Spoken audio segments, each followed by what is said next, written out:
Hello everyone, welcome back to my channel. आज की video में हम सीखेंगे हिंदी की 12 खड़ी को अंग्रेजी में लिखना। तो सबसे पहले हम शुरू करने से पहले सीख लेते हैं कि 12 खड़ी क्यों कहते हैं इसको। 12 खड़ी इसलिए कहते हैं क्योंकि यहाँ पे जो क से लेकर य तक व्यंजन है, इनमें स्वर की मात्राएं लगी हुई हैं। स्वर कितने होते हैं? 12। अ से लेकर अह तक 12 होते हैं। री को हम स्वर में काउंट नहीं करते हैं, इसलिए 12 कौन से हुए? अ, आ, ई, उ, ए, ऐ, ओ, औ, अंग, ऐ, ये 12 हुए। तो उनकी 12 की मात्राएं इन पर लगी होती है व्यंजन पर, तब ये 12 खड़ी बनती है। तो 12 खड़ी कैसे बनती है यहाँ पे हम सीख लेते हैं। जैसे क में अ का अ स्वर की मात्रा कोई नहीं होती है, तो इसलिए क हम बोलेंगे इसको। अ के लिए क। उसी तरह से का, यहाँ पे आ की मात्रा लग गई तो का बन गया। की, यहाँ पे छोटी ई की मात्रा लग गई का पे तो की बन गया। क पे बड़ी ई की मात्रा ये है, लग गई तो क्या बन गया? की। क पे छोटे ऊ की मात्रा लग गई तो कु। क पे बड़े ऊ की मात्रा लग गई तो कु। क पे ए की मात्रा लग गई तो के। और क पे ऐ की मात्रा लग गई तो कै। क पे ओ की मात्रा लग गई तो को। क पे औ की मात्रा लगी तो कौ। और क पे अंग की बिंदी लग गई तो कंग। और क पे अह, ये जो विसर्ग है, इसको अह के लिए जो आता है वो विसर्ग होता है। अह बोलते हैं ना, वो विसर्ग। तो ये दो बिंदियां जो है विसर्ग बोलते हैं इनको। तो क पे विसर्ग लग गया तो क्या बन गया? कह।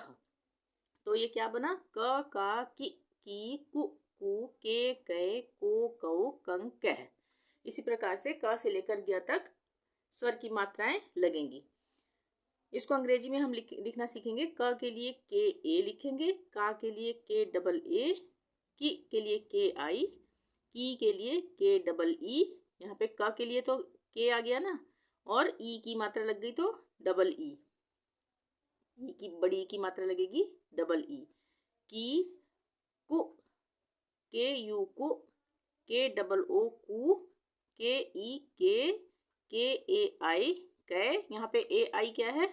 आई की मात्रा के लिए इंग्लिश में हम ए आई लिखेंगे। कै, को, के ओ को, कौ के लिए के ए यू कौ, कंग के लिए के ए एन कंग, कह के लिए के ए एच, यानी कि क के लिए तो के हो गया और विसर्ग के लिए अह के लिए क्या लगा? ए एच, कह। उसी तरह से ख के लिए के एच होता है तो वहां पे ए लगेगा। वहां पे अ का स्वर आता है ना, ख बोलने से अ का स्वर आ रहा है तो यहाँ पे एक ए लगेगा, ख हो गया। और खा के लिए के एच डबल ए, आ की मात्रा के लिए क्या लगता है? Double A. तो ख, खा, खी, खू, खू, खे, खे, खो, खौ, खंग, खह। उसी तरह से ग के लिए जी, तो जी ए हो गया ग, गा, गी, गु, गे, गए, गो, गौ, गंग, गह। घ के लिए हो गया जी एच ए घ, घा, घी, घू, घे, घे, घो, घौ, घंग, घ। ड़ के लिए हो गया डी ए ड़, ड़ा, ड़ी, रू, ड़े, ड़े, रो, ड़ौ, ड़न, ड़ह। उसी तरह से च के लिए हो गया सी एच ए च, चा, ची, चू, चे, चई, चो, चौ, चन, चह। छ के लिए हो गया सी डबल एच ए छ, छा, ची, छू, छे, छई, छो, छौ, छन, छह। ज के लिए हो गया जे ए जा, जी, जू, जे, जई, जो, जौ, जन, जह। झ के लिए जे एच ए झ होता है, तो झ, झा, जी, झू, झे, झई, जो, झौ, झन, झह। यहाँ पे हमें स्पेलिंग इनकी याद करनी पड़ेगी। ट के लिए टी ए ट होता है, तो टा, टा, टी, टू, टे, टई, टो, टौ, टन, टह। ठ के लिए टी एच ए ठ, ठा, ठी, ठू, ठे, ठई, ठो, ठौ, ठन, ठह। उसी तरह से ड़ के लिए भी, ड़ के लिए और ड के लिए, दोनों के लिए डी ए ही होगा। ये ड है ना, डी ए ड, डा, डी, डू, डे, डई, डो, डौ, डन, डह। ढ के लिए DHA ढ, ढ ढा ढि ढी ढु ढू ढे ढई ढो ढौ ढन ढ। ण के लिए NA, न ना नि नी नु नु ने नई नो नौ नन न। त के लिए TA, त ता ति ती तु तू ते तई तो तौ तन तह। थ के लिए THA, थ था थि थी थु थू थे थई थो थौ थन थह। द के लिए DA, द के लिए भी DA ही होगा। द दा दि दी दु दू दे दई दो दौ दन दह। ध के लिए DHA, ध धा धि धी धु धू धे धई धो धौ धन धह। अब न के लिए भी NA होगा, न और न दोनों के लिए NA। न ना नि नी नु नू ने नई नो नौ नन न। प के लिए PA, प पा पि पी पु पू पे पई पो पौ पन पह। फ के लिए PHA, फ फा फि फी फु फू फे फई फो फौ फन फह। ब के लिए BA, ब बा बि बी बु बू बे बई बो बौ बन बह।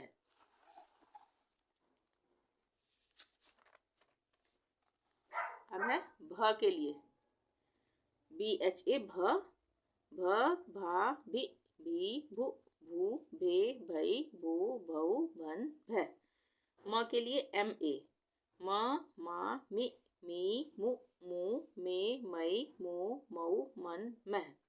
य के लिए YA, य या यि यी यु यू ये यई यो यौ यन यह। र के लिए RA, र रा रि री रु रू रे रई रो रौ रन रह।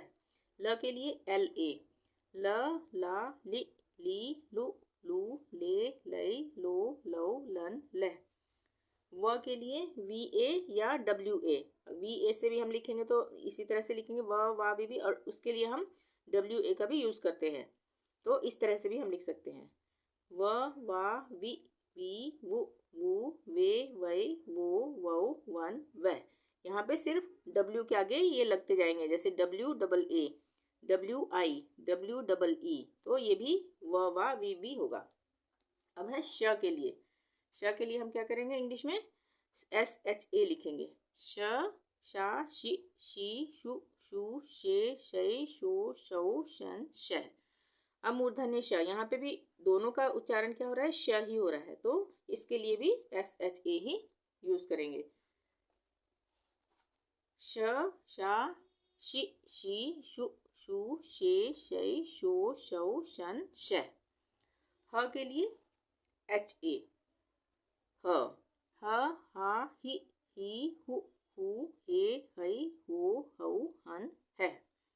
क्ष के लिए KSHA, क्ष, KSHA क्ष बनता है। यहाँ पे क्ष के लिए KSHA और एक और A, क्ष, क्षक्षा क्षिक क्षी क्षुक क्षु क्षे क्षई क्षो क्षौ क्षण क्षय। अब है त्र के लिए, त्र के लिए हम लिखेंगे TRA, त्र, त्र त्रा त्रि त्रि त्रु त्रु त्रे त्रई त्रो त्रौ त्रन त्रह।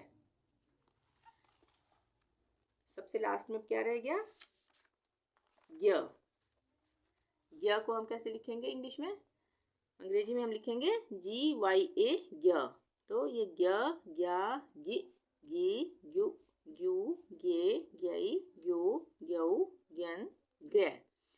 तो यहाँ पे मात्राओं का प्रयोग समझ में आ गया होगा। ज्ञ के लिए तो हम GYA ही लिखेंगे, ज्ञ जब भी हम बोल रहे हैं तो आकर स्वर आ रहा है लास्ट में, तो इसलिए A लगा है यहाँ पे ज्ञ के लिए, ज्ञ।